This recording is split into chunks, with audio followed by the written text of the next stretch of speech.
Projection meeting করতে এসে শিবির প্রায় 1 ট্রাক খাবার নিয়ে এসছে এখানে। প্রত্যেক প্রার্থী কত টাকা খরচ করতে পারবেন সেটা কিন্তু সুনির্দিষ্ট করে দেওয়া আছে। আসন্ন যোগসু নির্বাচনে একজন জিএস ক্যান্ডিডেট, আমার প্যানেল মৌলানা ভাসানী ব্রিগেড। আমরা বলতে চাই যে যোগসু নির্বাচন ফ্রি অ্যান্ড ফেয়ার হওয়ার একটা বড় সুযোগ এখনও আছে। কারণ আমরা 4টা ছাত্র সংসদ নির্বাচনের পর এইবার প্রথম জগন্নাথ বিশ্ববিদ্যালয়ে একটা ছাত্র সংসদ নির্বাচন করার সুযোগ পেয়েছি অ্যাজ বিশ্ববিদ্যালয়, এবং সেটা তাও আমাদের একটা আইন সংশোধনের মধ্য দিয়ে। তাহলে কিউব হোল্ডিংসের গল্পে সেই রেখাটি আঁকা হয়েছিল আজ থেকে 1 যুগ আগে। নকশাই আমাদের ভাষা। Cube holdings limited. 4টা ছাত্র সংসদ নির্বাচনের অভিজ্ঞতা থেকে শিক্ষা নিয়ে কিন্তু আমরা এইখানে যে সকল পদক্ষেপ নিতে পারতাম বা যে সকল প্রস্তুতি নিতে পারতাম, সেই জায়গায় আমরা বলবো যে নির্বাচন কমিশন কিন্তু একটা দুর্বলতার পরিচয় রেখেছে, এবং একই সাথে রাজনৈতিকভাবে সে পক্ষপাত দুষ্টতার একটা প্রমাণও রেখেছে। কোন প্যানেলের উপরে পক্ষপাত দুষ্ট? আচ্ছা, এই জায়গায় উভয় প্যানেল বলতে আমি বোঝাচ্ছি যে দুইটা বড় প্যানেলের আলোচনা।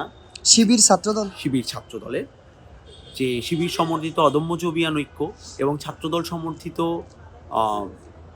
ঐক্যবদ্ধ নির্ভীক জবিয়ান যে দুটো প্যানেল, সেই প্যানেলের প্রার্থীদেরকে সরাসরি দেখা গেছে বিভিন্ন জেলা কল্যাণ পরিষদের প্রোগ্রামে বিপুল অর্থ ব্যয় করে সেখানে প্রোগ্রাম করছে, এবং প্রোগ্রাম করার পর সেখানে আবার কিন্তু তারা ভোট চাইছে, তারা সমর্থন চাইছে।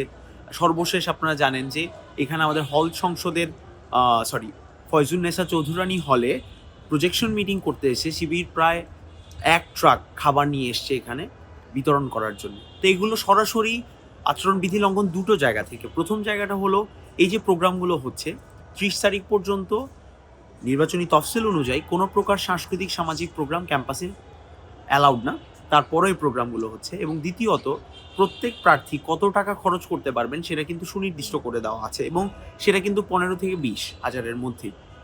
তাহলে ছাত্র শিবিরের অথবা ছাত্রদলের পুরো পিআর প্রোগ্রামে এবং তাদের সব কর্মকাণ্ড দেখে আপনার কোনোভাবেই মনে হবে না যে এই টাকার মধ্যে এই কাজগুলো হচ্ছে।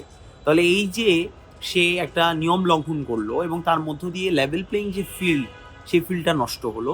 এর মধ্য দিয়ে কিন্তু এই নির্বাচনটার কোনো একটা ছাত্র সংসদ নির্বাচন বা একটা একাডেমিক প্ল্যাটফর্মের নির্বাচনে রইল না, এটা হয়ে গেল গুটি কতক মানুষের রাজনৈতিক ক্যারিয়ার গড়ার একটা নির্বাচন। এটার আমরা একটা তীব্র প্রতিবাদ জানাতে চাই, এবং একই সাথে বলতে চাই যে নির্বাচন কমিশনের চোখের সামনে এই ঘটনাগুলো ঘটেছে। আমরা একাধিকবার বিভিন্ন বৈঠকে অথবা লিখিত আকারে আমরা জানিয়েছি প্রশাসনকে এবং একই সাথে নির্বাচন কমিশনকে, কিন্তু তারা বিভিন্ন ধরনের অজুহাত দিয়ে এই কথাগুলোকে ইগনোর করে গেছে।